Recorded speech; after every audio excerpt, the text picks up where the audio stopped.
আরেকটি কাজ, একই সিদ্ধান্ত যেখানে দরকার সেটা করছেন না।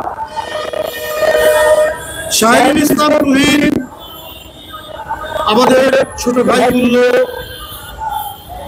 আমি যে বিশ্ববিদ্যালয়ে লেখাপড়া করেছি ওই বিশ্ববিদ্যালয়, রাজশাহী বিশ্ববিদ্যালয়ে তার বাবা অত্যন্ত সর্বজন শ্রদ্ধেয় অধ্যাপক ছিলেন। রাজশাহী বিশ্ববিদ্যালয়ের ক্যাম্পাসে ইঞ্জিনিয়ার তুহিন তারা তাদের ছোটবেলা তারা কাটিয়েছে। ওদেরকে অনেক ছোট থেকে চিনি, ওদের কৈশোর কাল থেকে চিনি। আমার জানা মতে, দেখা মতে অত্যন্ত শোভন, সজ্জন এবং সবার কাছে সমাদৃত একজন ব্যক্তি হচ্ছে শাহরিয়ার ইসলাম তুহিন। আমার কথা হলো, যে আইনে আরো অন্যান্য নেতারা, যে সিদ্ধান্তে অন্যান্য নেতারা রেহাই পেয়েছেন সেটা তো একই সিদ্ধান্ত। জামাতের নেতা আবু তাহের ভাই, ডাক্তার তাহের ভাই এবং আরো অন্যান্য নেতারা যারা রেহাই পেয়েছেন, আজকে শাহরিয়ার ইসলাম তুহিন সে কেন রেহাই পাবে না?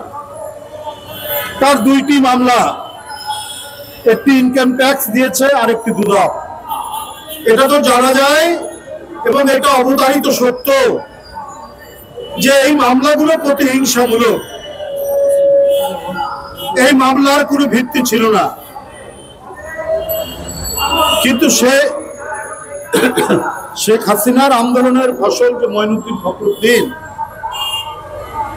সে যে অবৈধভাবে ক্ষমতা নিয়েছিল সেটা প্রমাণ করার জন্য বিএনপি সমর্থক কিছু নেতৃবৃন্দকে জনগণের সামনে কলঙ্কিত করার জন্য তারা নানা পদ্ধতি অবলম্বন করেছিল। তার মধ্যে মিথ্যা মামলা, সেই মিথ্যা মামলা দেওয়া হয়েছিল শাহরিয়ার ইসলাম তুহিনের নামেও।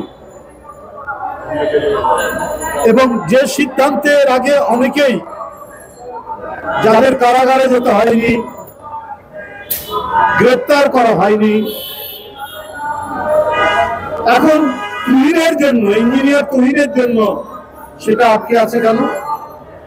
আপনার আইন মন্ত্রণালয় তারা নো অবজেকশন দিয়েছে যে না, তা দেওয়া যাবে। আরো বিআরটি ডিপার্টমেন্ট নো অবজেকশন দিয়েছে। এখন প্রধান উপদেষ্টার দপ্তরে সেটি পড়ে আছে, ক্লিন সিট বলে, সে ক্লিন সিট তাকে দেওয়া হচ্ছে না। তাহলে বুঝতে হবে যে ইঞ্জিনিয়ার শাহরিয়ার ইসলাম তুহিনকে আটকে রাখা হয়েছে রাজনৈতিক উদ্দেশ্য প্রণোদিত ভাবে। কে উদ্দেশ্য প্রণোদিত ভাবে প্রভাবিত করছে সরকারকে? সে একজন প্রকৌশলী, লেখাপড়া করেছে, একটু শিক্ষিত পরিবারের সন্তান, কিন্তু তার ঘনিষ্ঠ আত্মীয়তা রয়েছে দেশের একটি রাজনৈতিক পরিবারের সাথে। এই অপরাধেই কি তুহিনকে এখন কারাগারে রাখা হয়েছে?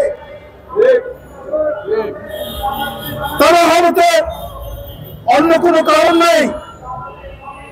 একই রকম ঘটনা অন্যরা রেহাই পেলে তুহিন কেন পাবে না? এটা তো আজকে সবার বক্তব্য। এটা আইন মন্ত্রণালয় যেখানে বলেছে যে কোনো অসুবিধা নেই, নো অবজেকশন দিয়েছে, তাহলে তো প্রধান উপদেষ্টার দপ্তর নিয়ে কোনো আটকে থাকার কথা না।